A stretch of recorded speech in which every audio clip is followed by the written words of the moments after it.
All right, so here's our third one, WaterSong Perfect Aqua Basin. Let's go to the side and we'll look at which one this is. Here is the number on it, and here it's a single-handed bathroom faucet, kind of like the other one we just did, but this one's a different color, I believe.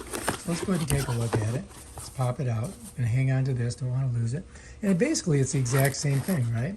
So you've got your hot water is red and your cold water is blue, and these would go right attached to the valves at the base of the underneath the faucet. And look at it, it's beautiful. WaterSong right there. Check it out. Oh my gosh, just an amazing piece of equipment. And then it does also come with this bolt remover and screwer oner, so you get that tool.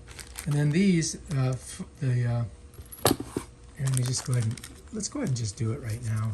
We'll just get them out of here. Of course, nothing is easy to get open. I'm just going to get rid of this.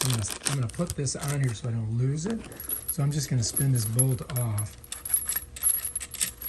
with my fingers. I'm not going to use the tool right now. So this way I don't lose my washer and my connector for the counter. You know what I mean, jelly beans? So anyway, this is going to be, you got to kind of pull this over a little bit. And you want the rubber part down. So rubber washer goes first like this. And then the steel washer goes on top, because you're going to get the compression from this bolt here. And then you put the bolt on there, and you know, they don't know how thick your counter is, so you get this long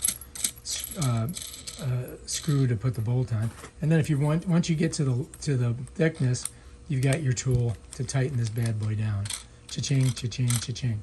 And then these, like I said, go onto your water valves that are underneath the sink.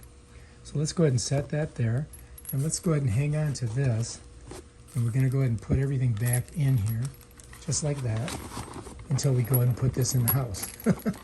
So I've got another property that I want to put this in at, but I've got to get the counters. I'm waiting on them. And when I do, I'm going to show you guys how you install this. So let's go ahead and hang on to this. Bring it down here. And again, this one, that's it right there. All right, if you like this video, subscribe to my channel and check out my other awesome videos where I show you stuff like this. Peace out.